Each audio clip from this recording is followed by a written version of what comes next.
Shane Lions this weekend, first ever meeting between the Lions and Japan. Bit of excitement going around. What do you make of it? How much are you looking forward to it?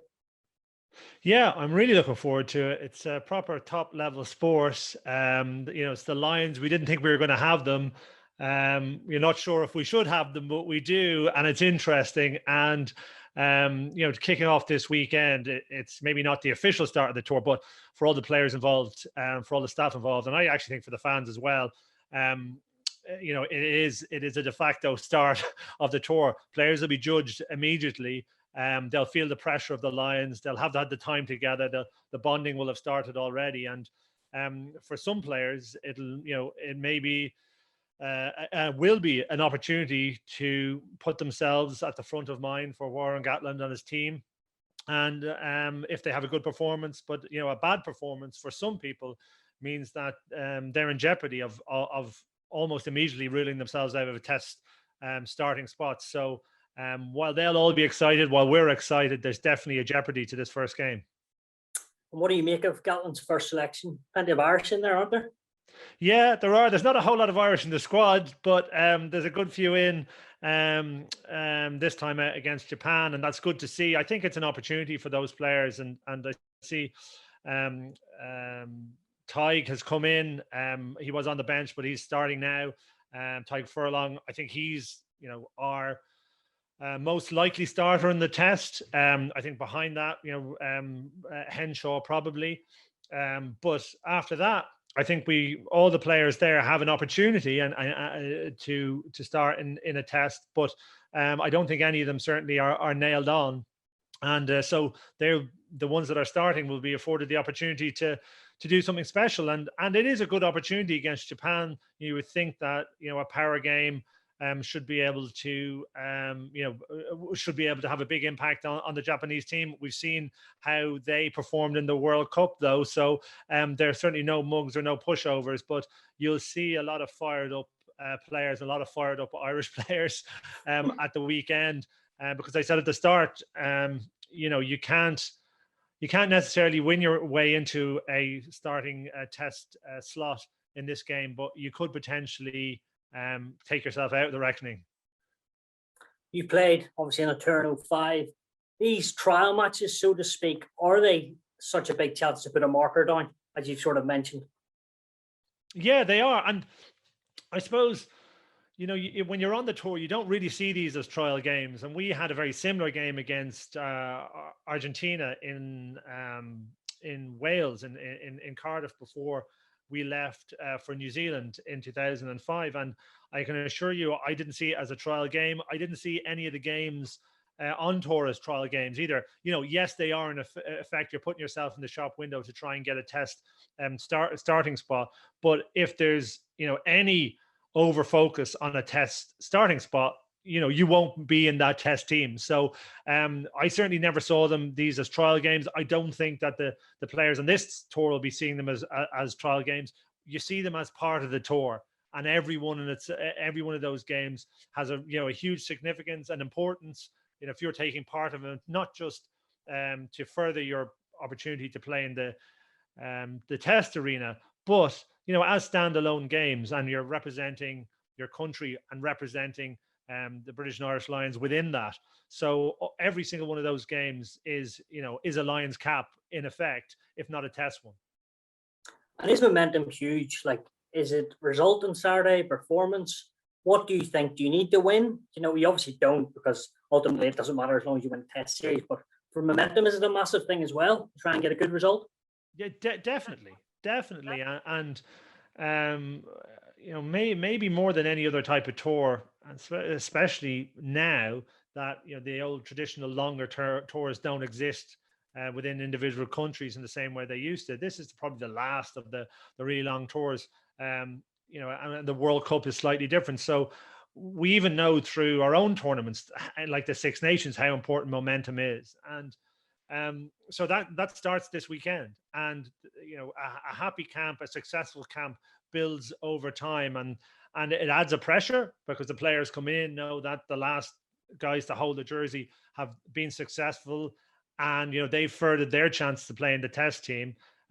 there's a massive onus on them to continue at that high level and perform no matter who they're playing the next week. And it's just nice to be in an environment where players have played well, players are happy. So you're bouncing down the next morning, everybody with a smile on their face, anxious to get onto the training park, anxious to get out there and express themselves. If that doesn't happen, there is a negativity that can creep in, and that's hard to move away from that. You really have to, work very hard, and it becomes even more difficult, I think, under the circumstances of this tour. So, yeah, it's not a disaster. It doesn't mean that, if they lost the game at the weekend that they lose the tour, but it makes things much more difficult. Is there anyone in particular out of the squad you're really looking forward to see and think will excel in this environment? Yeah, it's kind of interesting because the Lions afford you the opportunity to see the best players at probably at their pinnacle and also playing together. So I think those combinations are interesting. From an Irish perspective, you've already mentioned him, is Tyke Furlong. The way he plays the game as a prop is just so unusual, and so can be so spectacular when he's playing at the top of his game. So I just love watching him anyway. I think he's maybe crystallized his reputation last time out with the Lions. I think he took himself to a different level, and I'm looking forward to him getting back into that role again and being one of the real key leaders for the Lions. I think a Toje in the second row, can he sort of bring the lack of form with Saracens? Can he change that to rolling back to the previous Lions tour and how impressive he was that, and generally how impressive he is for England as well? I think that's interesting. And then you've got this really interesting dynamic at 10 and what happens there, both in terms of selection at 10, 12, but also just directly at 10. And I think Biggar is a really excellent player. I like watching him. I think he'll probably be the starting 10 for the Lions. But you've also got this sort of maverick in Biggar, and the fact that he's been picked by Gatland means that Gatland must rate him. Like, Gatland could have gone for a much easier selection in Sexton. I don't think people would have thought that thought anything ill of Gatland if he picked that. If he picked Sexton, and Sexton could deliver that game plan and has delivered that game plan from before, but he's gone with Biggar, so he's going to get some game time, and he must rate him. So how that battle happens over the opening games of the tour, and how both those players progress, and ultimately who's this test starting 10 is incredibly interesting to me. There's obviously so much rugby to play until that first test. But if you had to put your neck on the line now and pick your 10, 12, 13, who would you go for? Yeah, it's a difficult one because with the Lions, you need to see those combinations and how they work. But I'm a really big fan of a second ball player at 12. So, I would like to see Farrell. I think Farrell, I would like to see how he went in that area. Then we look at, is it Russell or Biggar? I'd say at the moment, starting off, I would go for Biggar. A little bit more conservative in the way they play, especially against South Africa. And you've got the two kicking options there as well, and very strong kicking game. Biggar, his kick to recover himself is very impressive. It's one of the key elements of his game, and I think it would work well against the South Africans, especially sort of on the high veld. So those two in combination, although I think Henshaw has a real role to play in this team as well. So I'd certainly look at him potentially as a 13. So you have that physicality, the bulk, the ability to get off in the defensive line as well. So if I was picking today, I'd go with those three, but would certainly be keen to try a few combinations to see ultimately who works well together. You mentioned South Africa there, world champions, haven't played since winning that final against England in 2019. They've only got a couple of games against Georgia. It's going to be interesting where they're at. How do you see how they'll go? Are they just so powerful and so good? It's going to be so difficult for the Lions? Well, Well, it's a kind of a case of who knows.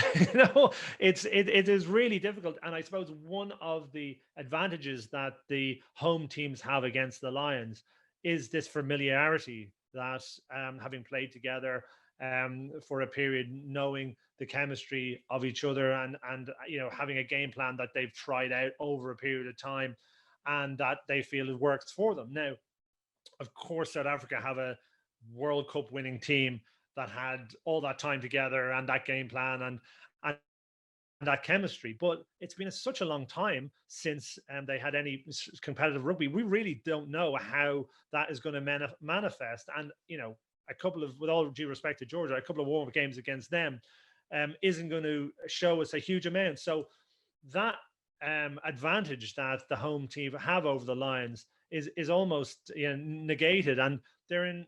It's interesting the parallel. You almost have two line selections here, where you've got another group of players that are coming together that don't have any recent experience of playing together. So while there will definitely be a greater cohesion in the South African team because they have gone through that World Cup together, maybe that advantage has narrowed a little bit for this series. You are a winger yourself. They have one in Cheslin Kolbe. What do you make of him? He was my absolute nightmare of a winger to play against. He gave me a sort of a big, straight up and down guy, no problem. But he reminds me of one of the players that I had to play against a number of times, and actually then went on a Lions tour, and that was Jason Robinson, in that he has that sort of electric spark, that incredible footwork. Not a huge guy by any manner or means, but he's not about that, and it's actually his size, although diminutive, is his advantage. And we've seen right through the club season, but also the World Cup, and anytime he's played for South Africa, you can see how devastating he'll be. So he definitely is a factor. I don't always think that South Africa get as much ball to him as they should, because he's so incredibly dangerous, and he would be so scary for the opposition wingers. But I would say this, the Lions, no matter who they pick on the wing, I think have got some real quality and pace there. But Kolbe will scare them all, that's for certain. And him getting the ball maybe in midfield, where there's sort of mismatches after say 60, 70 minutes, and you've got a couple of forwards that aren't maybe quite as connected as they should be. Can you imagine how how they'd feel about seeing them in front of them? Listen, me as a back, or I'm sure the backs that are on the tour, they'll be scared enough, but they would be absolutely petrified if you'd got a tired forward linking with another tired forward, and the damage that Kolbe could do. And of course, we're supporters of the Lions, but the way he plays, you can't but admire and want to see him on the ball. The Lions obviously lost in South Africa 2009, 2-1. Morné Steyn played that day, kicked a couple of big points in that tour, if you remember. It's pretty impressive. He's going up, isn't it?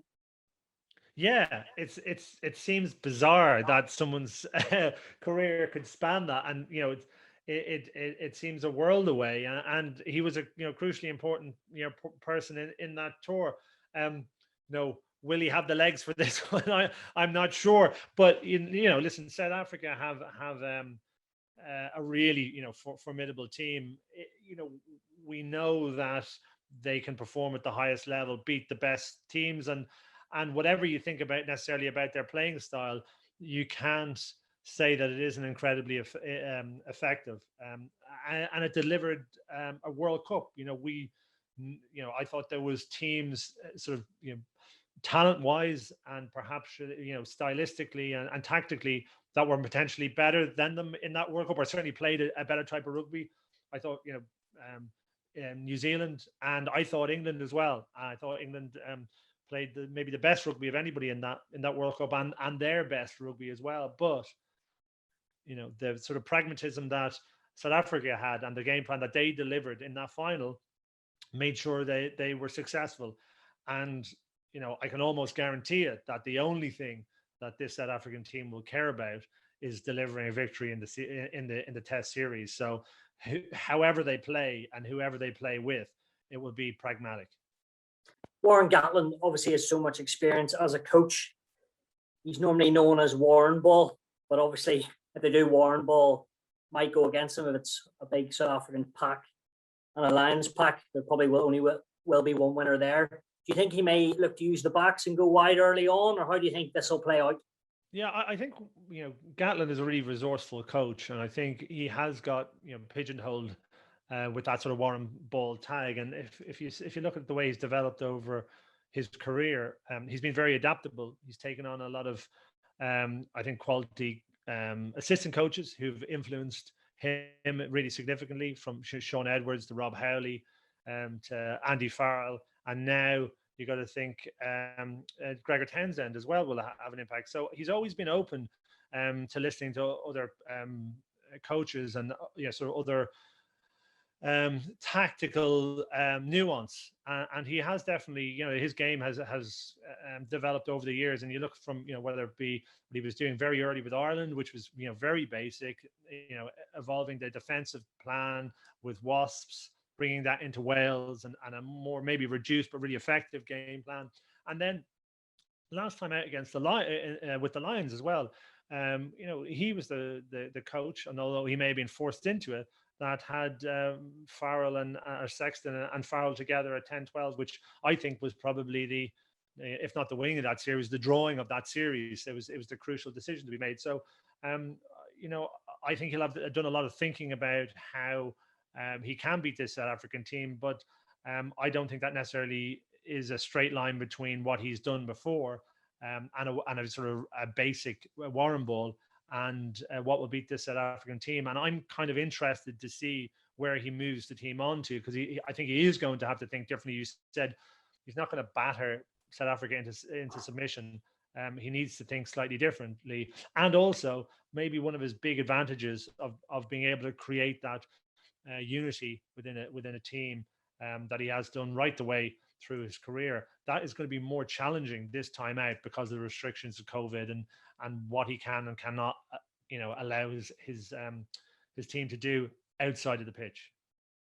Do you like the Scottish coaching contingent involved with Steve Tandy and Gregor Townsend? Yeah, I think it's there's a risk involved in it. I think there definitely is.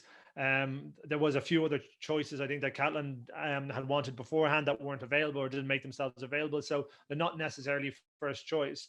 And you got to think that Scotland have made progress, but at the same time there's not a history there of real success.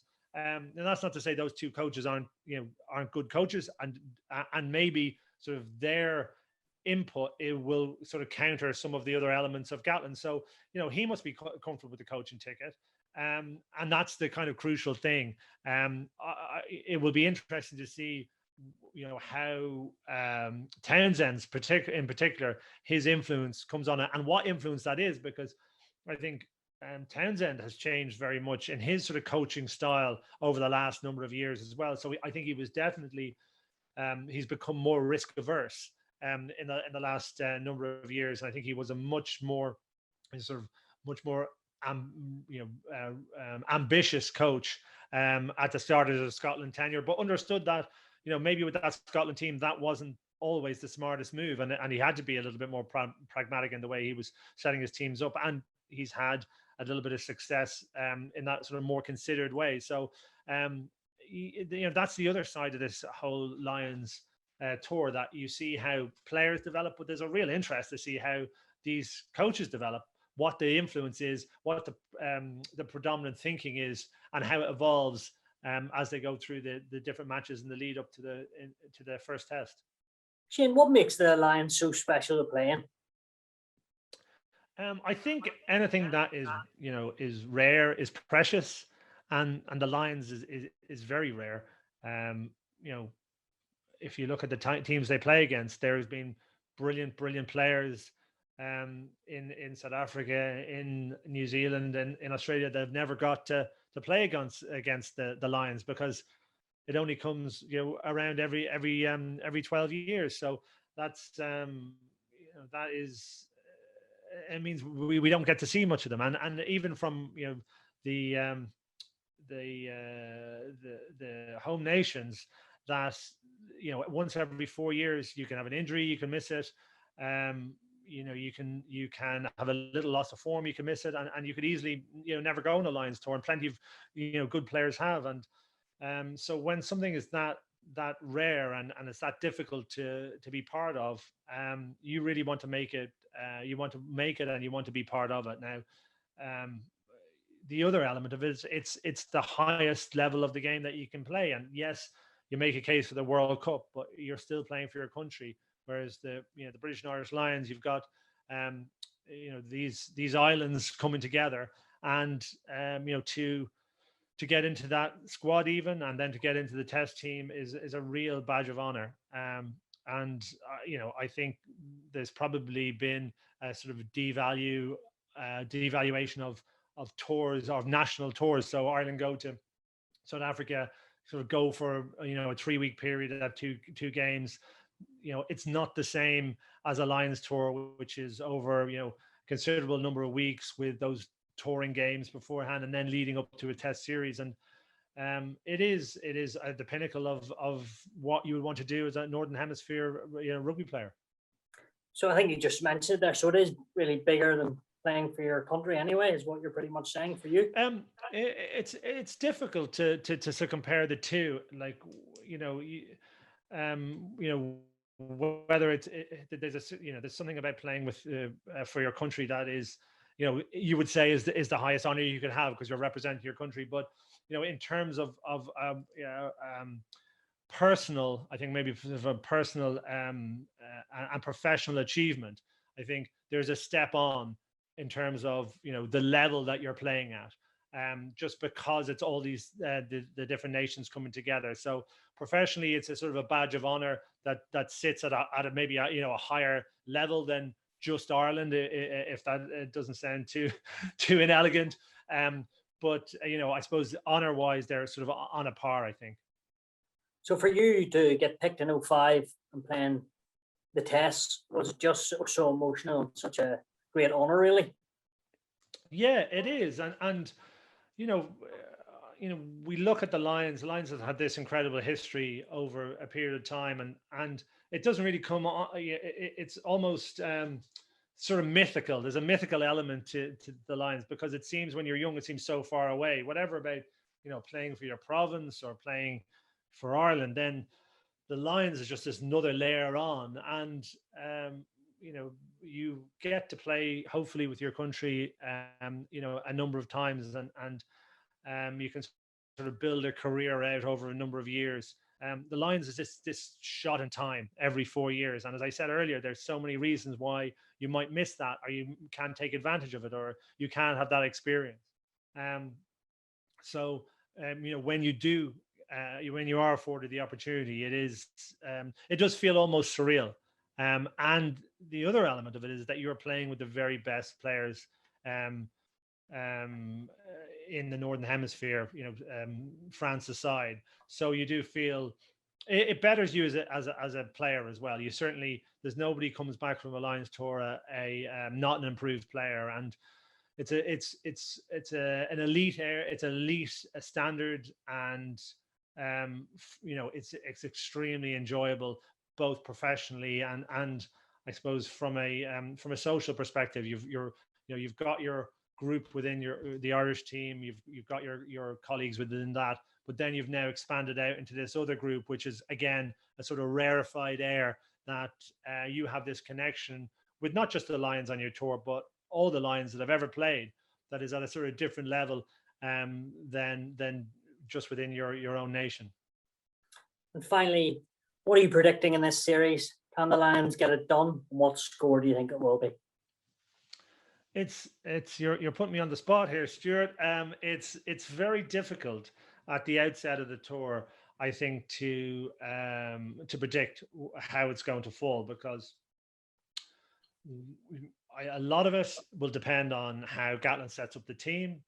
There'll be another big section on who he decides to pick, and who's fit to be picked.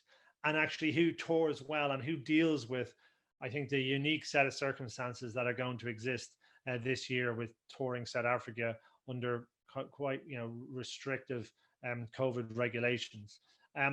But from a playing talent perspective, I think there's definitely enough there to take on the South Africans. And from I suppose another additional benefit for the Lions this year is that South Africa haven't had that time together or that competition that the home side normally has. So it makes things slightly different for them. Now the Lions don't have their touring support, which almost turns those games into home games for the Lions. It's so it will be a completely different atmosphere than anybody who's been on a Lions tour before will feel. But I think let's see how they get on over the opening games. But I would be optimistic that the Lions could be successful. So 3-0 Lions it is. Come back to me in a couple of weeks, Stuart. Thanks very much for your time, Shane. Thanks, Emil.